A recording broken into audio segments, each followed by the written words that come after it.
Hello friends, इस episode की शुरुआत में हम देखते हैं कि रुई और जियांग ब्रेकफास्ट करते हुए चैंगमू का वेट कर रहे हैं। तभी वहाँ चैंगमू आता है तो जियांग उससे कहती है कि मैं और रुई आज बाहर जाने वाले हैं, तो जब तुम स्टोर जाओगे तो हम तुम्हारे साथ चलेंगे। चैंगमू पूछता है कि तुम कहाँ जाने वाली हो, तो जियांग कहती है कि बस यहीं बाहर घूमने जाएंगे। चैंगमू कहता है कि हमारे कॉन्ट्रैक्ट के मुताबिक तुम्हें बताना होगा कि तुम कहाँ जा रही हो और किसके साथ जा रही हो। फिर जियांग बताती है कि मुझे स्वीट शॉप पर जाना है, मेरे क्लास प्रेसिडेंट के साथ मेरा अपॉइंटमेंट है। क्लास प्रेसिडेंट का नाम सुनते ही चैंगमू तुरंत उससे पूछता है कि तुम्हें वहाँ क्या काम है। तो जियांग कहती है कि मैं एक फूड ब्लॉगर हूँ, तो उसकी स्वीट शॉप पर जाना तो मेरे लिए एक नॉर्मल सी बात है। फिर चैंगमू से जाने से रोकने के लिए कहता है कि मुझे अभी अभी याद आया कि आज मुझे शॉप पर कुछ काम नहीं है, लेकिन जियांग और रुई फिर भी नहीं रुकते और अकेले ही बाहर चले जाते हैं। इसके बाद चैंगमू के डिजर्ट का सीन दिखाया गया है, जहाँ हानजिंग चैंगमू का वेट कर रही होती है। तभी वो चैंगमू के फ्रेंड यांग से कहती है कि अब तो 10 भी बज गए, पर तुम्हारे बॉस अभी तक आए क्यों नहीं। यांग कहता है कि जब से तुम शॉप पर आई हो तब से 10 बार ये क्वेश्चन पूछ चुकी हो। तभी चैंगमू भी शॉप पर आ जाता है और हानजिंग उसे रोकते हुए कहती है कि मैं काफी देर से तुम्हारा वेट कर रही हूँ। चैंगमू से पूछता है कि तुम यहाँ क्या करने आई हो, तो हानजिंग उसे कुछ इशारा करने लगती है।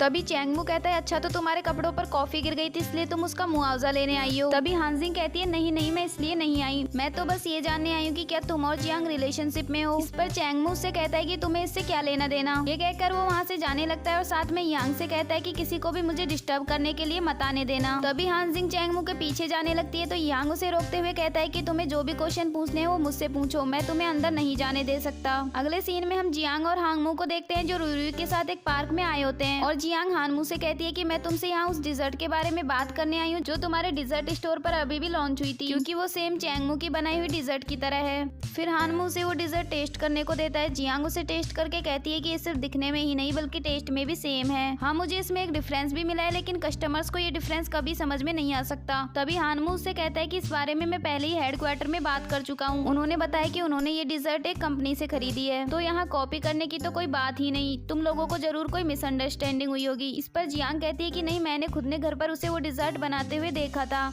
ये सुनकर हानमू पूछता है कि क्या तुम दोनों डेटिंग कर रहे हो।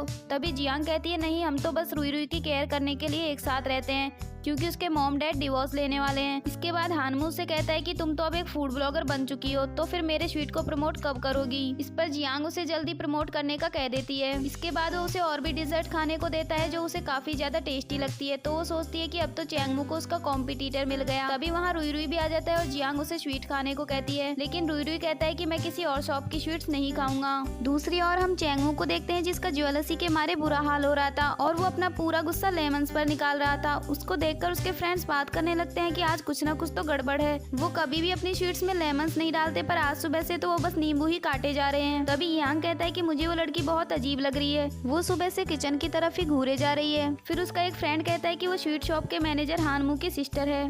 यांग कहता है इसका मतलब ये हमारे आइडियाज को चुराने आई होगी। तभी बाईबिन यांग से धीरे से कहता है कि मैं तुम्हें एक टास्क देने वाला हूँ, तुम्हें उस लड़की को बॉस के पास जाने से रोकना होगा। फिर यांग उस लड़की के पास जाता है और उससे कहता है कि क्या तुमको कोई डिजर्ट चाहिए। हानजिंग को कोई डिजर्ट नहीं चाहिए थी, तो उससे पूछती है कि तुम्हारे बॉस की हॉबीज क्या हैं। यांग कहता है कि नई नई डिशेज बनाना और तुम्हारे स्वीट स्टोर के अगेंस्ट फाइट करना ही उनकी हॉबीज हैं। फिर हानजिंग कहती है कि क्या तुम उससे जाकर ये कह सकते हो कि मैं उन्हें अपना फ्रेंड बनाना चाहती हूँ, डोंट वरी, मैं उनके साथ बस कुछ फोटोज लेना चाहती हूँ, इसके अलावा मैं कुछ नहीं करूंगी। तभी यांग कहता है कि हम दोनों अपोजिट शॉप से हैं, इसलिए मैं तुम्हारी हेल्प नहीं करूंगा। फिर वो उसके सामने जाकर खड़ा हो जाता है और उसे बॉस की तरफ देखने से रोकने की कोशिश करता है। अगले सीन में हम देखते हैं कि हानमू जियांग से कहता है कि क्या तुम श्योर हो कि उस नोटबुक को तुम्हारे और चैंगमू के अलावा किसी ने नहीं देखा था।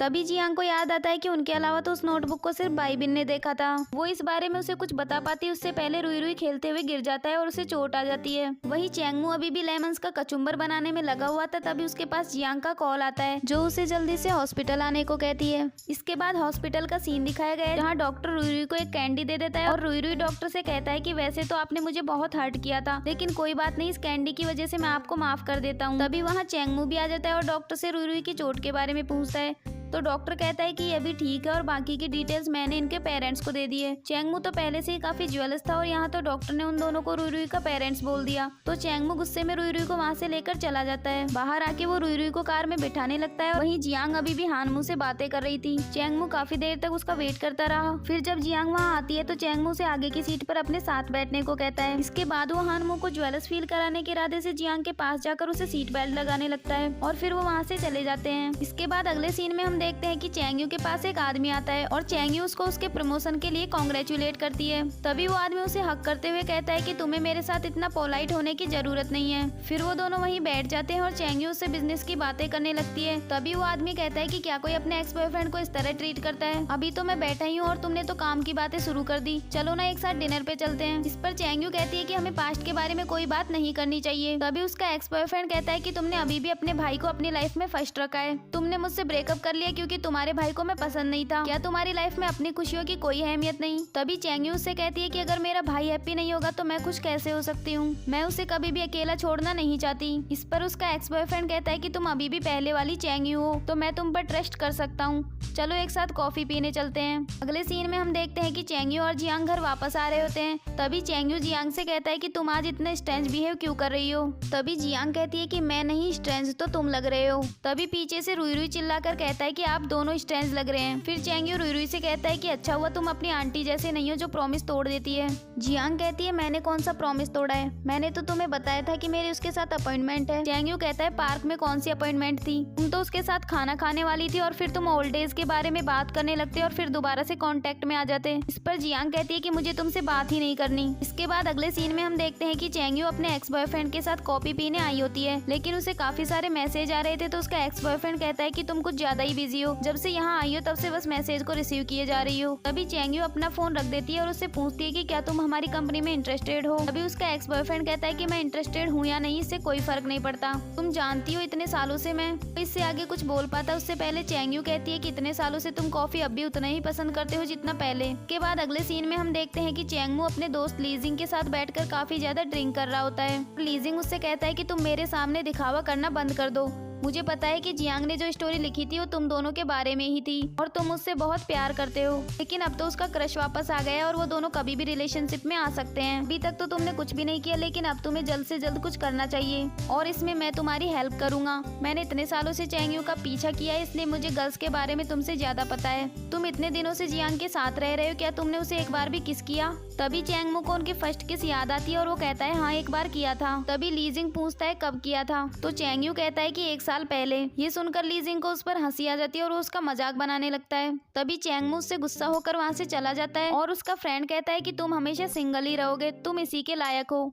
अगले सीन में हम देखते हैं कि जियांग घर पर बैठकर टीवी देख रही होती है। तभी चैंग काफी ड्रंक होकर घर आता है। जियांग उससे पूछती है कि क्या तुमने ड्रिंक की है? तो चैंग कहता है हाँ बस थोड़ी सी पी है। फिर वो जियांग के पास जाकर उसकी कॉलर के बटन बंद करने लगता है और फिर इसके बाद वो जियांग को किस करने लगता है। तभी उन्हें टीवी से किसी बच्चे की आवाज आती है, तो जियांग जल्दी से उसे धक्का दे देती है क्योंकि उसको लगा कि वो रुई रुई की आवाज है। फिर जियांग वहाँ से चली जाती है और वहीं चैंग कहता है कि इस बार तुम इसे कभी नहीं भूल पाओगी।